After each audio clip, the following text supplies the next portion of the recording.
আজকে আমাদের আলোচনার বিষয় হচ্ছে সাইনার্জিক এফেক্ট। এই জিনিসটা কি বলার আগে আমি কার্বন মনোক্সাইড সম্পর্কে কিছু কথা বলতে চাই। ধরা যাক কার্বন মনোক্সাইডের ছবি হলো এইটা। এইখানে একটা লোন পেয়ার আছে আর অক্সিজেনের মাথায় দুটো লোন পেয়ার আছে।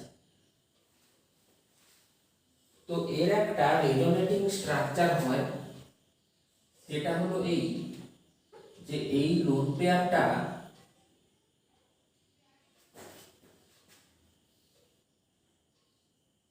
অক্সিজেনের দিক থেকে কার্বনের দিকে একটা কোঅর্ডিনেট বন্ড বানায়। এই কারণে কার্বন মনোক্সাইডের বন্ডটা 3 হয়। তো এখন প্রশ্ন হচ্ছে, তাহলে যখন মেটাল কার্বনিল গুলো তৈরি হয় তখন কি এই লোন পেয়ারটা দিয়ে কোঅর্ডিনেট বন্ড বানানো হয় নাকি এই লোন পেয়ারটা দিয়ে বানানো হয়? যদি এটাকে ভাবতে হয় তাহলে তুমি হয়তো ইলেকট্রোনেগেটিভিটির কথা ভাববে।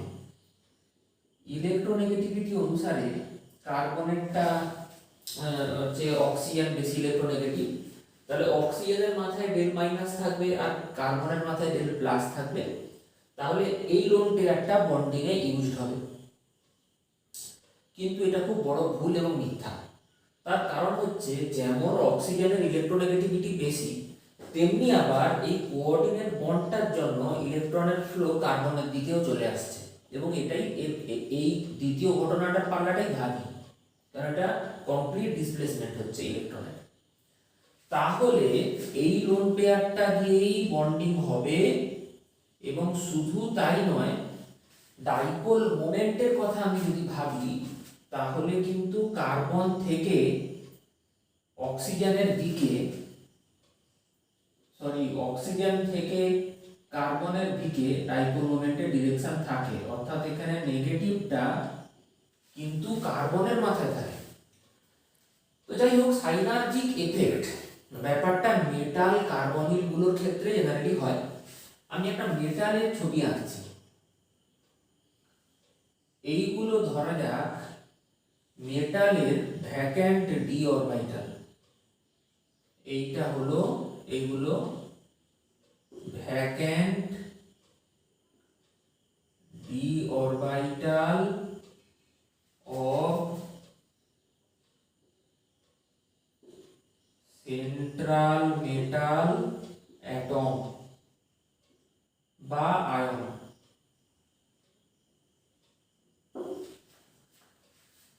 এবার এইখানে যেটি হয় সেটি হচ্ছে মেটালের এই ভ্যাকেন্ট অরবিটালটাকে কার্বন মনোক্সাইডের মাথায় যে লোন পেয়ারটা আছে সে একটা কোঅর্ডিনেট বন্ড বানায়। এইভাবে সিগমা বন্ডটা তৈরি হয়। তো যখন এই সিগমা বন্ডটা তৈরি হয় তখন মেটালের উপরে ইলেকট্রন ডেনসিটি বেড়ে যায়। তখন মেটাল ইন্টার ইলেকট্রনিক রিপালশন থেকে বাঁচার চেষ্টা করে। তখন সে কি করে, এই ইলেকট্রনের ফ্লোকে আবার উল্টো দিকে ঠেলার চেষ্টা করে। এই ইলেকট্রন ফ্লো কার্বন মনোক্সাইডের দিকে চলে আসে এবং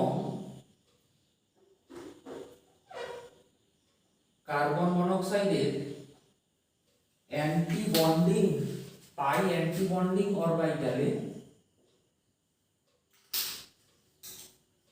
এটা হলো pi anti bonding molecular orbital of carbon monoxide, এইখানে এইভাবে একটা পাই বন্ড বানায়।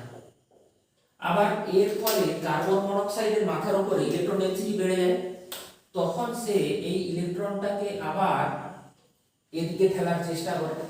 এইভাবে একে অপরকে স্ট্রেনদেন করার যে ঘটনা তাকে বলা হয় সাইনার্জিক এফেক্ট। আবার বলি, এখানে হচ্ছে কি, সিগমা বন্ডটা পাই বন্ডকে স্ট্রেনদেন করছে, পাই বন্ডটা সিগমা বন্ডকে স্ট্রেনদেন করছে। একে অপরকে স্ট্রেনথেন করার এই যে প্রসেসটা, তাকে বলা হয় সিনার্জিক effect.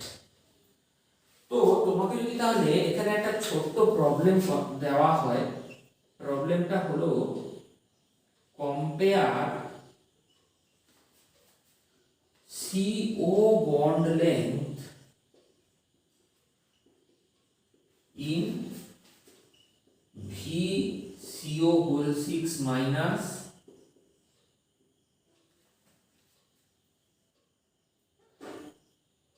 CrCO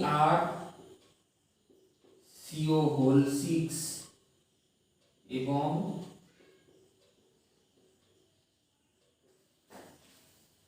MnCO whole 6 plus. তাহলে এটার উত্তর কি হবে?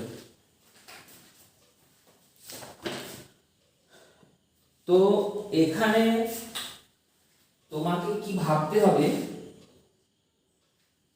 এই যে কার্বন মনোক্সাইডের বন্ড লেন্থটা, এটাকে চিন্তা করতে গেলে আমাকে পাই স্টার এমোতে কতটা ইলেকট্রন আছে সেইটাকে ভাবতে হবে। এই চিন্তাটা আমি কিভাবে করব? এখানে যেমন ধরো ভ্যানাডিয়ামের অক্সিডেশন স্টেট হচ্ছে -1, তাহলে যখন সিগমা বন্ড তৈরি হবে এর মাথার উপরে যদি -1 চার্জ চেপে থাকে, তাহলে ইন্টার ইলেকট্রনিক রিপালশনটা খুব বেশি রকমের হবে এবং ইলেকট্রনটাকে পাই বন্ডের মারফত এই পাই স্টার এর মধ্যে পাঠিয়ে দেওয়ার টেন্ডেন্সি বেশি থাকবে। আর পাই স্টার এর মধ্যে ইলেকট্রন চলে এলো মানে বন্ড অর্ডার কমে যাবে। বন্ড অর্ডার কমে গেলে কি হবে? বন্ড লেন্থ বেড়ে যাবে।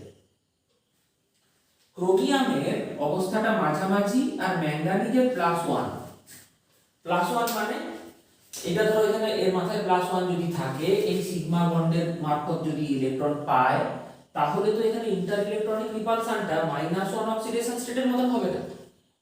ফলে এই যে আবার ইলেকট্রনকে ব্যাক করে এখানে পাই স্টারে পাঠিয়ে দেওয়ার ব্যাপারটা, সেটা এত বেশি ড্রাইভিং ফোর্স পাবে না এবং পাই স্টার অ্যান্টি বন্ডিং এ ইলেকট্রন কমেলো, মানে বন্ডটা ততটা কমলো না, বন্ড লেন্থ বাড়লো না। তাহলে আমি জিনিসটাকে যদি লিখি, তাহলে কিভাবে এটাকে লিখতে পারি? লিখতে পারি বাম থেকে যখন ডান দিকে যাচ্ছি তখন electron density in pi star molecular orbital of carbon monoxide decrease করবে, বা যদি আমি ডান থেকে বামে আসি তাহলে ইনক্রিজ করবে এবং ইনক্রিজ করার ফলে CO বন্ড অর্ডার ডিক্রিজ করবে। CO বন্ড অর্ডার যদি কমে যায় তাহলে CO বন্ড লেন্থ